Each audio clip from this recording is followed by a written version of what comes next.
नमस्कार, आप देख रहे हैं खबर दोपहर और मैं हूं आपके साथ विभा उपाध्याय। केंद्रीय मंत्री स्मृति ईरानी ने कांग्रेस पर राष्ट्रपति द्रौपदी मुर्मू का अपमान करने का आरोप लगाया है। आज सदन की कार्रवाई शुरू होते ही बीजेपी ने आरोप लगाया कि कांग्रेस के सांसद अधीर रंजन चौधरी ने राष्ट्रपति द्रौपदी मुर्मू को राष्ट्रपत्नी कहकर संबोधित करके उनका अपमान किया है। बीजेपी सांसद स्मृति ईरानी बेहद गुस्से में नजर आ रही थी। उन्होंने सीधे कांग्रेस अध्यक्ष सोनिया गांधी को निशाने पर ले लिया और माफी की मांग कर डाली। स्मृति ने कांग्रेस को गरीब और महिला विरोधी करार दिया। करना देता सदन द्वारा अध्यक्ष महोदय मूल्यविहीन, संस्कारविहीन राजनीति का प्रतीक है। इस औरत ने पंचायत से लेकर पार्लियामेंट तक सम्मान के साथ इस देश की सेवा की।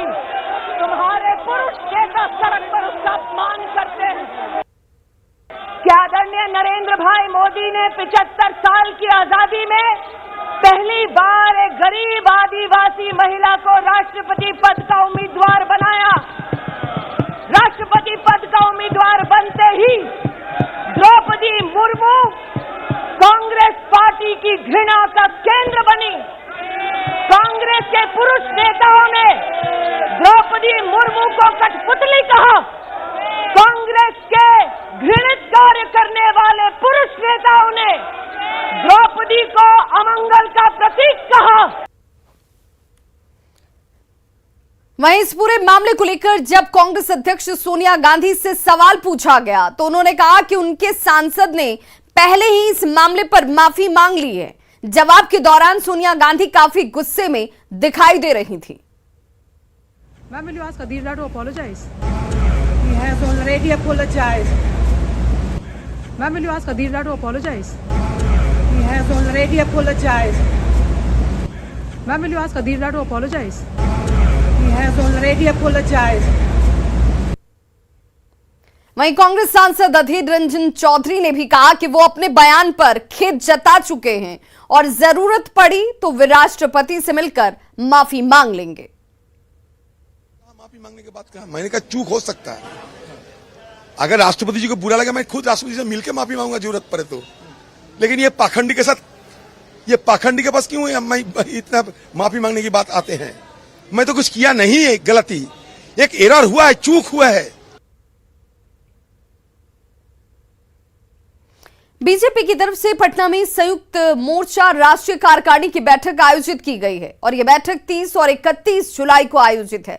इस बैठक में केंद्रीय गृह मंत्री अमित शाह के साथ बीजेपी के राष्ट्रीय अध्यक्ष जेपी नड्डा समेत कई बड़े नेता यहां शामिल हो रहे हैं और इस कार्यक्रम को लेकर पटना को पूरी तरह से होर्डिंग और बैनर से पाट दिया गया। ये तस्वीरें जो आप इस वक्त देख रहे हैं ये राजधानी पटना के चौक चौराहों और पार्टी दफ्तर के आसपास की हैं और देखिए कैसे होर्डिंग और बैनर पोस्टर के साथ ये पूरा इलाका पटा हुआ है। डाक बंगला चौराहे पर भव्य तोरण द्वार बनाए गए हैं जिसका जायजा लिया संवाददाता अमित कुमार ने।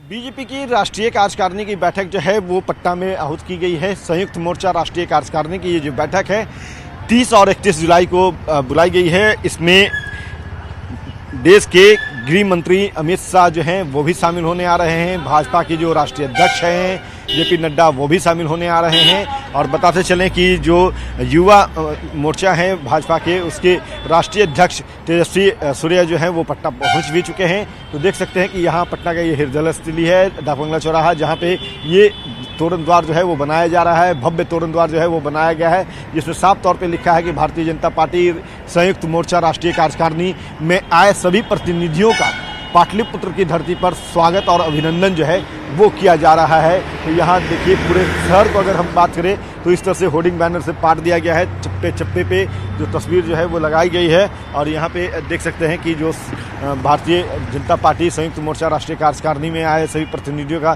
स्वागत जो है वो जीवेश कुमार जो है मंत्री श्रम संसाधन विभाग के वो भी कर रहे हैं। पथ निर्माण मंत्री नितिन नवीन जो है वो भी कर रहे हैं। उसके साथ साथ तमाम जो नेता हैं बड़े चेहरे जो हैं वो अपने प्रतिनिधियों का स्वागत कर रहे हैं और बताते चले कि आज और कल 2 दिनों तक जो है भाजपा के कई बड़े जो चेहरे हैं वो विधानसभा में बिहार में जो 243 विधानसभा है वहाँ पे रात्रि प्रवास करेंगे, वहाँ के लोगों से बात करेंगे और बिहार किस तरह से आगे बढ़ रहा है और क्या कुछ बेहतर होना चाहिए बिहार के विकास के लिए, तो इसको लेकर के बात करेंगे। और उसके बाद 31 जुलाई को अमित शाह जो है वो अपने प्रतिनिधियों को संबोधन करेंगे, बताएंगे कि बिहार को लेकर के भाजपा क्या कुछ रणनीति बना रही है, कैसे देश जो है वो विकास कर रहा है, उसमें बिहार का भी क्या योगदान है और बिहार आगे कैसे विकास करेगा, इसके संदर्भ में जानकारी देंगे।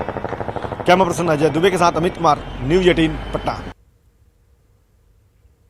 तो बीजेपी संयुक्त मोर्चा राष्ट्रीय कार्यकारिणी की बैठक में शामिल होने के लिए बीजेवाईएम के राष्ट्रीय अध्यक्ष तेजस्वी सूर्या आज पटना पहुंचे हुए। पटना एयरपोर्ट पर उनका भव्य स्वागत किया गया। पटना आते ही तेजस्वी सूर्या कांग्रेस और गांधी परिवार पर जमकर बरसते हुए नजर आए। देखिए, कानून इस देश में सबको एक है,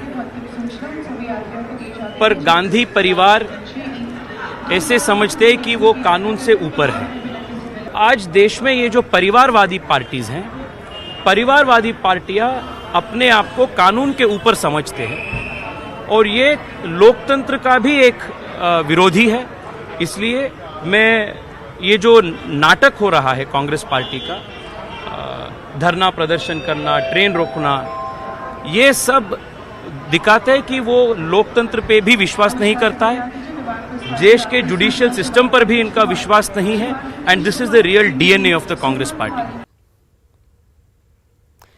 तो पटना में तेजस्वी सूर्या ने बिहार सरकार से पीएफआई पर बैन लगाने तक की मांग कर दी और कहा कि देश में उन्माद फैलाने वाले सभी संगठनों पर प्रतिबंध लगना चाहिए। ऐसे जो भी आतंकवादी, अगलावादी संगठन है, तीव्रवादी संगठन है, इन सभी संगठनों के खिलाफ हमारी सरकार, वो बिहार में हो, कर्नाटका में हो या देश में हो, जीरो टॉलरेंस हमारा नीति है। We will take strict action against any sort of fundamental. PFI पर बैन होना चाहिए बिहार में। सिर्फ पीएफआई ही नहीं, ऐसे जो भी इस्लामिक रेडिकलिस्ट ऑर्गेनाइजेशंस है जो जनता के बीच में एक तीव्रवादी, अगलावादी चिंतन वो करते हैं, there must be strict action, there will be strict action against all these. संसद में उठाएंगे इस मसले को आप बैन के लिए? ये बैन का बात हो या इसके ऊपर कठिन कार्रवाई का बात हो, I am going to repeat, there is zero tolerance for this kind of extremism. Bihar में गंगा पर एक और पुल बनने का रास्ता साफ हो गया है। पुल निर्माण कार्य के लिए टेंडर का काम बुधवार को पूरा कर लिया गया। बिहार के पथ निर्माण मंत्री नितिन नवीन ने न्यूज 18 से बातचीत में बताया कि ये पुल शेरपुर से दिघवारा तक बनाया जाएगा। इस पुल के बनने से पटना रिंग रोड के कार्य में गति आएगी। जो हम लोग की प्रतीक्षा थी कि गंगा पे एक और ब्रिज हम लोग को शेरपुर दिघवारा के रूप में मिले, और मुझे इस बात को बताते हुए खुशी है, करीब 5,000 करोड़ की योजना का शेरपुर दिघवारा ब्रिज का कल एनएचआई ने टेंडर कर दिया।